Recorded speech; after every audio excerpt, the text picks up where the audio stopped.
And welcome back to Open, everybody. I'm your host, Dr. Bob Lee. Reconstruction is underway on a Bronx park named in honor of a Korean War hero. One of the men behind this effort is Bronx veteran Robert Gumbs, and he joins us now. Thanks so much for coming. Okay, thanks for inviting me here. So we're doing reconstruction where? Well, the park is located on 164th Street in Boston Road, 2 blocks down from Morris High School. And what are we doing with it? Well, actually, the park has been completed. The project was developed over 7 years. In 2005, a group of African-American veterans came together and we decided to renovate the park. The park is named after an African-American Korean War Medal of Honor recipient by the name of Sergeant Cornelius H. Charlton, who was from the Bronx. He was killed in 1951. In Korea? Yes, in Korea. He was awarded the Medal of Honor and the Purple Heart. When he came home, his family wanted him buried at Arlington National Cemetery, but there were some issues. What were the issues? Well, according to family members and a lot of people, there was racial issues. And as a result, he was not buried in Arlington, but he was buried at the family cemetery in Virginia. Oh, okay. In 1989, the Medal of Honor Society did research on the grave sites of Medal of Honor recipients, and they found his gravesite in terrible condition. So he was reburied. Sergeant Cornelius Charlton, yes. So he was buried at the American Legion Cemetery in Beckley, West Virginia. In 2008, thanks to the efforts of the Friends of Charlton Garden and Congressman Jose Serrano and Congressman Courtney from Connecticut, he was finally reburied at Arlington National Cemetery. But in 1952, the New York City Council named a local park after him in the Morrisania section of the Bronx where he grew up. So in 2005, a group of veterans discovered the park once again in terrible condition. So we organized efforts, and we, thanks to the support of the New York City Council, Helen Diane Foster, Congressman Jose Serrano, and the federal government, we were able to renovate the park. So the park is actually ready for visitation.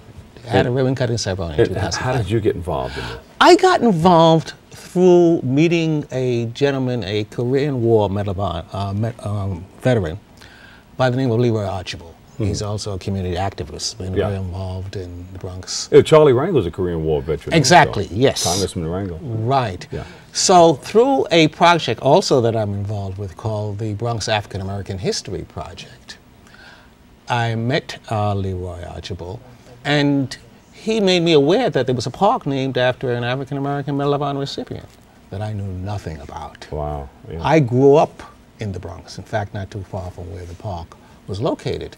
And didn't know anything about it? Didn't know anything.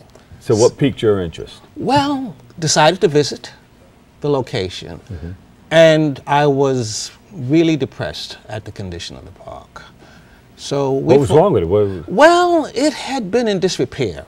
Keep in mind, the park has been around for a long time, and was named after Sergeant Charlton in 1952, but it was not maintained. There was a lot of graffiti, as I said, in terrible condition, really not fitting to honor a Medal of Honor recipient.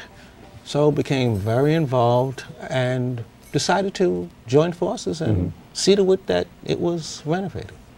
Now, you have something called your company, Gumbs and Thomas Publishing. Yes. You're Gumbs, who's Thomas? Thomas is an artist, Harlem artist, and along with him and several of his brothers, we formed a company called Gumbs and Thomas Publishers back in 1985. At that time, we recognized there were not too many African American publishing companies. So we felt it was important that we, try to do something about that. My background is in publishing and graphic design, so we formed this company. Books, of course. Music, maybe? Books on African American history and culture. Yes. At that time, Kwanzaa was beginning to become very popular. A lot of people knew nothing about Kwanzaa. So we decided to publish books on Kwanzaa to make people aware. And we were very successful. As a result, Kwanzaa certainly became a household name. And you became very rich.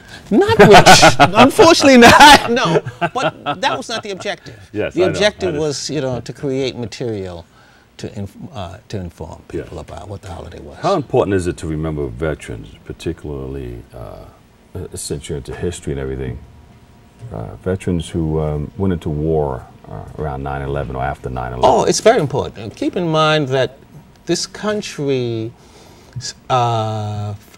past and present, has been protected by veterans, people who have volunteered to protect the interests of this country. And I think 9/11 was a reminder that we live in a very challenging and dangerous world. Yeah. So it's important to keep in mind that there are people who are volunteering their services to protect this country on a regular basis. And I think certainly events like 9/11 are important because, once again, it brings home to people who perhaps take wars and the service of people for granted. How do you think history will be written? I mean, after 9/11, how do we complete this? The terrorism and everything. Are we ever going to get out of this? How do you think that's going to lay out or play out? I think, you know, 9/11 was a wake-up call. That while we may not have world wars, this is sort of a world war, though. It was, but not by a country, for example. You know, we're dealing, I think, with a different form of conflict, a different enemy, based on different ideologies and philosophies. So I think... But what kind of war is this, then? You know, people have different names for it. You know, some people say it's an ideological war. It's, you know, based on values, religion.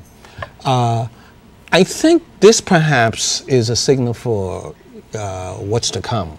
That, you know, wars will not be in the scale of certainly a World War I, World War II, or Korean War, for that matter. But there'll be issues that people are prepared to die for. And I think, you know, it's important that this country and its citizens be prepared to accept the reality. How will this war play out? So you're a history buff, so yes, yeah. I think it's too early to tell. As I said, I think it's a different type of war.